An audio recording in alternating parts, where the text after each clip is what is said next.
everyone. Thank you so much for joining into another episode of your favorite program, The Money Minutes. Today's guest is a celebrity. He's a public speaker. He has written books that are bestsellers. He has sold million copies of these books already.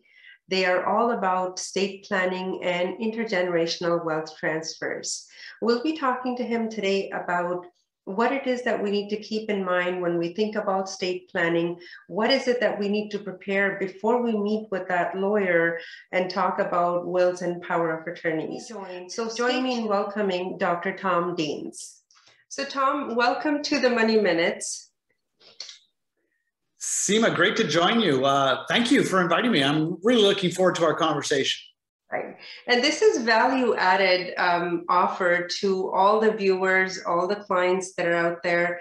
I know that, with high net worth clients, one of the worries they have is, do I have all the paperwork ready before I go and meet with my lawyer for my wills and power of attorneys? So when I attended your presentation and you said, you know what, here's a link, go on it, prepare yourself, save yourself money, right? Because I could be sitting in front of the lawyer for 3 hours and that's $500 an hour. That's not good for me. I could do this with my husband at home, prepare the list of things that I need to prepare before I have that meeting with the lawyer, right? I had such a wonderful experience going through the steps, which I would like you to explain soon on this program to benefit our viewers. But is there anything else that you would like to say about this tool? Well, absolutely. So let's just start at the beginning. 12.5 million Canadian adults do not have it. And what most Canadians don't realize is that that is going to lead to huge delays in the settlement of your estate, huge tax consequences, often family feuds, lots of complexity. And so really I wrote Willing Wisdom and developed the tool, the Willing Wisdom Index, which we're going to talk about. I developed it to help Canadian families avoid just that. All of those things that I just listed. Taxes, complications, family fighting, all of it can be avoided if someone invests, are you ready for this, Seema? 8 minutes. 8 minutes. That's all that the Willing Wisdom Index takes. 8 minutes to answer some questions. And then it's going to reveal the gaps in your estate plan. What a great place to start before you go visit, as you said, your lawyer and incur huge expenses. How about going to your lawyer and have really short meetings and tell that lawyer, instruct that lawyer, right? Lawyers take instructions.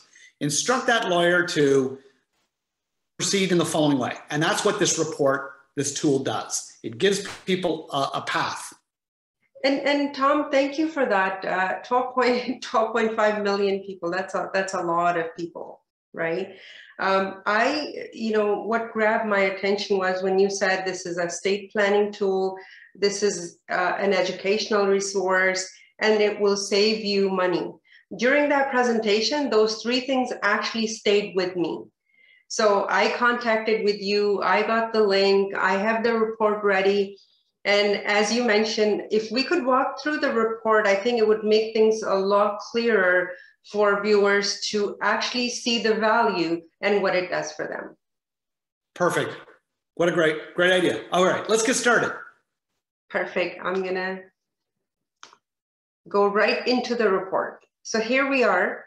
It took me about 7 to 9 minutes answering those questions very quickly, and the report was provided right after. That's correct. So people, invest the 8 minutes, answer the questions on the checklist, and then immediately receive this, on average, 19 to 20 page report. So we can see at the very top, obviously, as an advisor, you've subscribed to this service and you're providing this for free to your clients or the people who you might want to work with. And so we're looking at the report, the Willing Wisdom Index report. There's obviously your name. If we scroll just right down, right there, we can see that in the 8 to 10 minutes that it takes to complete this, you can just see how much wealth is being transferred right now. So in the United States, $18 million is transferred every 10 minutes from one generation to the next. In Canada, that's roughly $1.5 million. There is a lot of money that is moving between the generations. Think about how real estate, home prices have gone up. Well, you know, on average in Canada, roughly 800 people die every day, and half of those people are dying without wills. Okay. So, you know, half the families are prepared and half the families are thrust into total chaos because they can't find these documents. So what your report is going to show, if we scroll down just a little bit more, first of all, congratulations. That's a very nice score, 86 out of 100. I can tell you're in this profession. You know, you obviously have seen families that are well prepared and families that are not well prepared, and you've been able to guide, you know, families in the right direction by doing your own work. So 86 out of 100, that is an exceptional score. If you continue to go a little bit more, you'll see that just scroll, just back up just a little bit. You can see that the median score right now, this goes up and down during the day because we have, you know, hundreds of reports being generated every day. You can see that the median score is bang on at 50, meaning an equal number of people have scored below 50 and above 50. The number is actually not that important. What's important is what we do with our report. So that first checklist, and by the way, the link that you're sharing with your clients and prospects, it's unlimited. Like, people can do this checklist over and over and over. So as they, at no cost, right? So as they get their score out of 100, like yours is 85, 86, I forget, but you can do some more things. You'll see as we go down a little bit more, we'll see what your recommendations are. And you can even improve your score. You'll know how to improve your score. So it's not about getting a number and then stopping. It's actually just about raising your score slowly but surely over time with the goal of getting to 100%. Let's start here. You can see that, you know, after that score out of 100, we then start to provide some letter grades based on your answers on your checklist.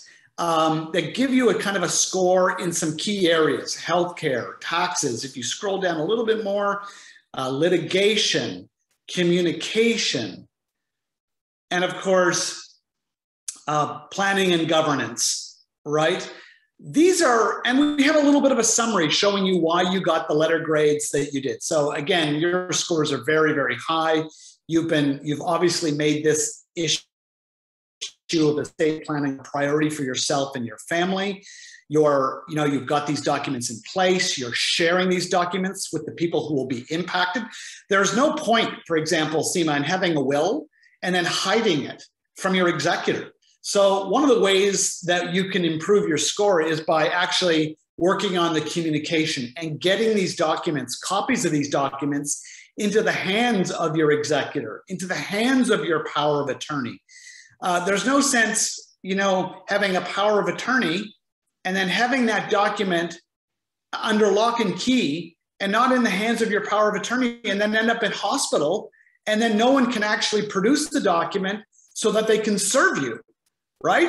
Okay. So this is what this report is reminding people. It's showing people, it's teaching them about the difference between a will, a power of attorney, and a healthcare directive. It's teaching them.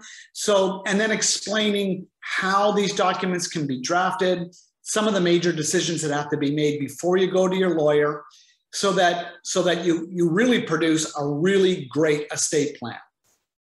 Absolutely. And I think what you just mentioned, so many stories are coming to mind, being in the business over 25 years, where clients have had wills, power of attorneys, and nobody knows where they are. Exactly. And so you can see that once we're really getting to the meat, the real value of this report. If you just scroll up, you can just see that the other way, Seema, you'll see that this is your to-do list. These are specific recommendations for you, not for me. Like my list would be completely different than yours. So based on the way that you've completed the checklist, you are, this is a very, very sophisticated piece of software. You are going to get some really, really targeted, focused recommendations to help you improve your plan. So let's look at a couple. Consider holding a family meeting, a meeting with your intended beneficiaries. Explain why you plan to give more to charity, for example, than to another individual. This is a big problem. Let's take that one issue. There are people who are contemplating major gifts to hospitals, universities, churches, but they're not telling their family. And then when the family find out at the reading of a will, if these documents are not being shared, often family members are losing their minds. They're hiring lawyers and challenging these wills and trying to reverse these gifts. It's a big, big problem right now. The courts right across the country, in Ontario especially, are absolutely jam full of families fighting. And of course, really the lawyers are the only one making money in that scenario. So it's not like we're trying to deny lawyers making a living. In fact, what I'm trying to do is get them really busy writing wills. There's approximately $5 billion of unwritten wills in Canada. So don't worry about the lawyers. There'll be plenty of work for them. That's right. And think about all the relationships and respect. I mean, if my wish is to leave money to a charity and my kids don't know about it, all the hard work that I've put into my children is gone because that respect and that love, they're thinking, oh my gosh, Mom, where were you hiding all these secrets, right? Right. And many times, there are things that are going on inside the family, like, there may be a marital breakdown or maybe a concern about who our children have married, like their selection of a spouse. And there's concern about family money transitioning and then obviously being spent, in an irresponsible way. Like this is the modern family. It's a very, very common concern among parents. Well, this report will show that. And it will also lead them to work with you because you have solutions. It's called a trust. There are things that advisors know that they can do to protect money when it's being transitioned. And so that's what this report will do. It will show and lead people and educate people on all the various solutions that are available to them to transition their wealth in a way that feels right and respectful. And the report is not trying to solve your problems. The report is just pointing at the problems that you may want to fix before it's too late. Correct. And I'm very proud of this. The report it's not selling anything. There's no product recommendation. This is not about products. This is about, it's really an extremely generous gift that you're offering your clients and your community because it's really trying to start family conversations. Really, that's it. Start family conversations and help people make decisions before they visit their lawyer so that, first of all, they're shorter meetings, less expensive meetings, but better documents that anticipate the future because no one gets a free pass, right? We're all impacted by aging and ultimately dying. And I think some of the greatest gifts that we leave our family are non-financial. It's that gift that we anticipated this, we planned for it, and we put the appropriate documents in place so that our family could serve us. And these are wonderful, thoughtful gifts that we can leave our children. That's right. And there is no selling, no product recommendation. Tom, I shared this link with a client, with a family, and I shared it because I thought the husband and wife are going to sit and complete the report. But what they did was they sent that first to their parents. And father called me right away and said, you know what, this has given me a lot of things to think about. I was going to go see my lawyer tomorrow. I'm actually postponing that for another 2 weeks.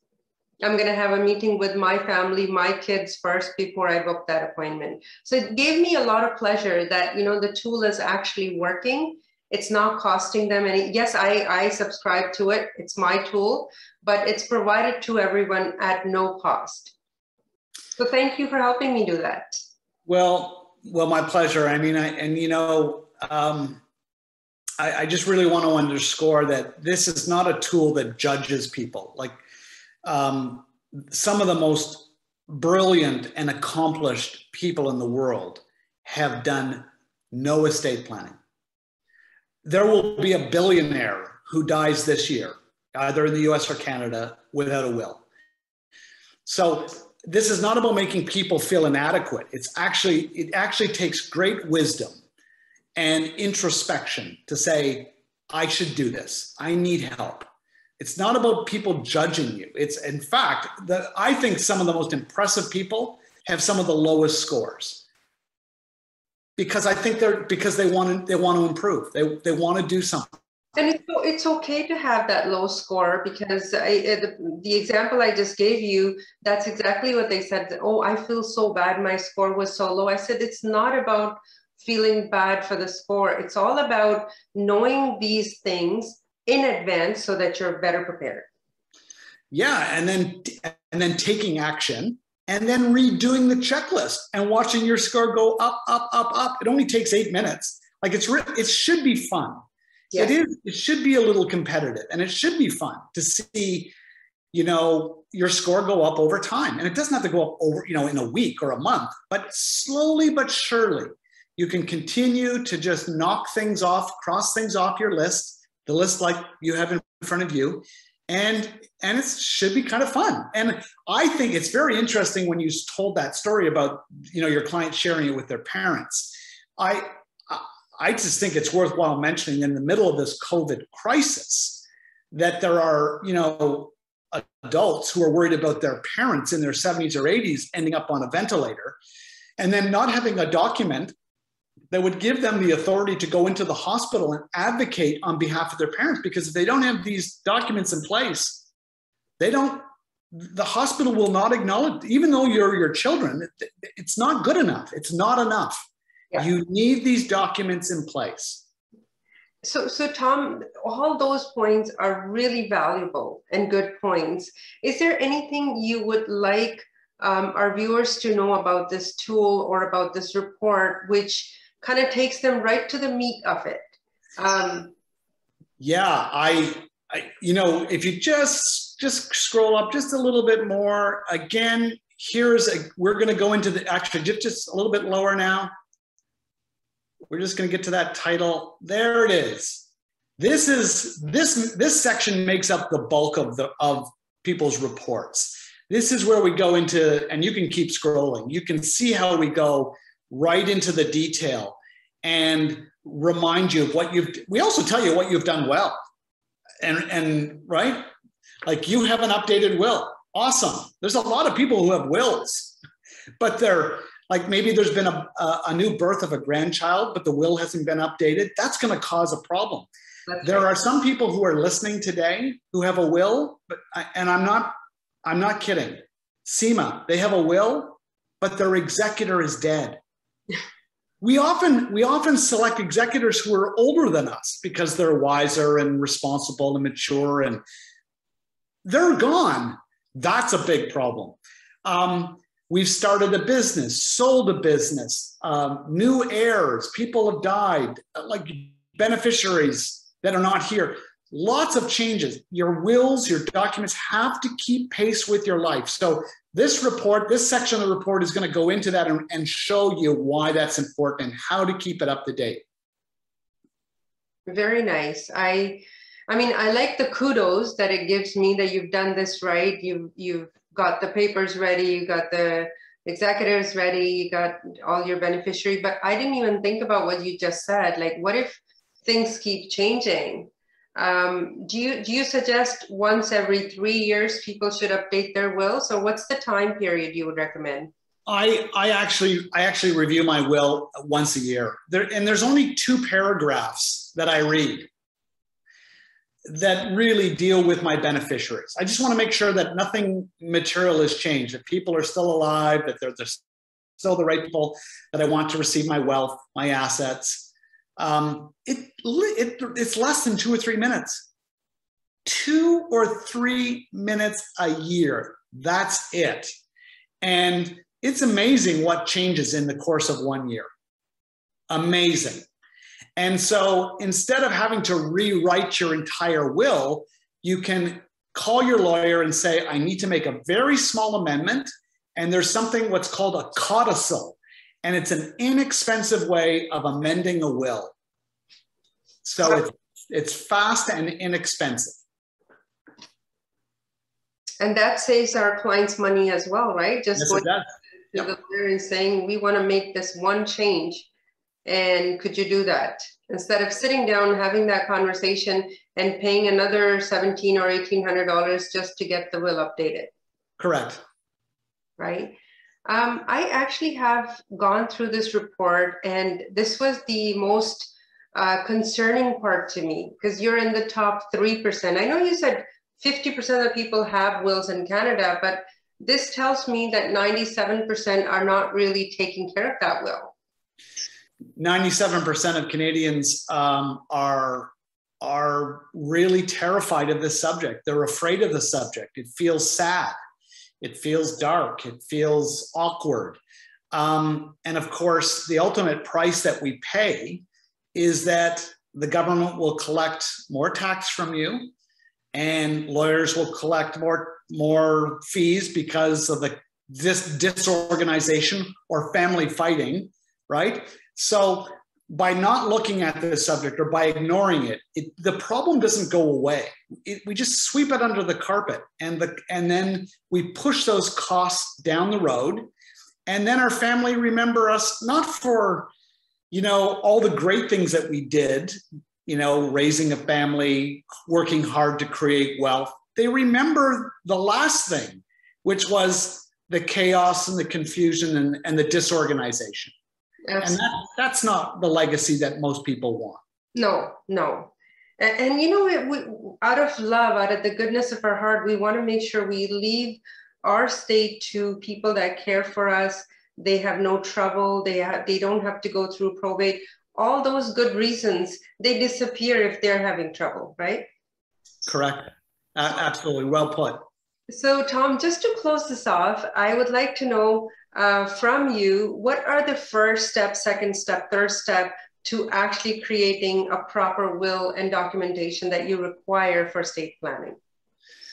Well, the very first thing they should do is, when you send them a link, reach out to you, ask for a link to the Willing Wisdom Index. You will email them a little link, they'll click on that, and then immediately this thing will appear, and it takes 8 minutes to complete. It's super, super fast and confidential. So no last names required. So if you are a little bit concerned about your score, which you shouldn't be, because really no one's judging you, just enter your first name or make up a screen name.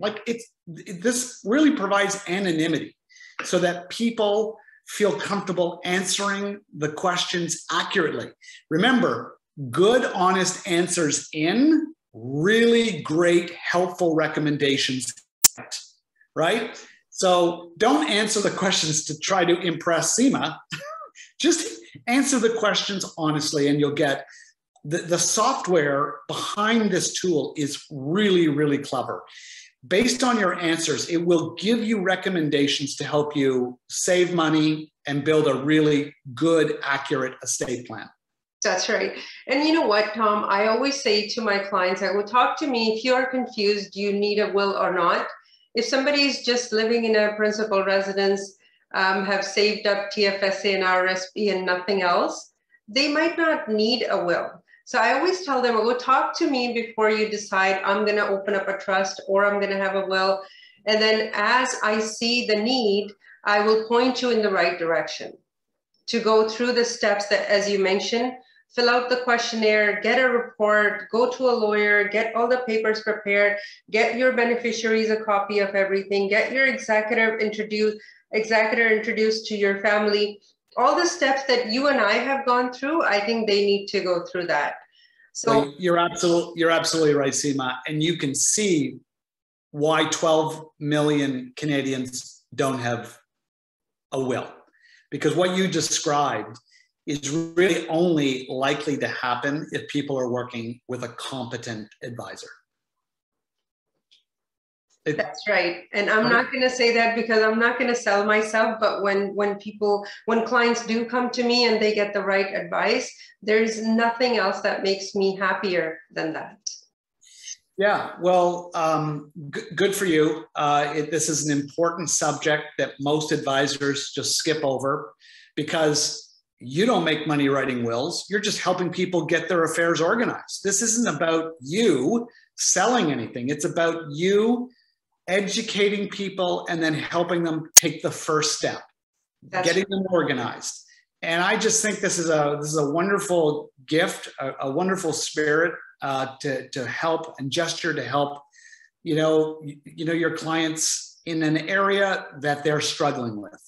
That's right. And it's added value as well, Tom. You said like it doesn't make me money, but at the same time, if I have happy, satisfied, well-prepared clients, that's what gives me that soul satisfaction.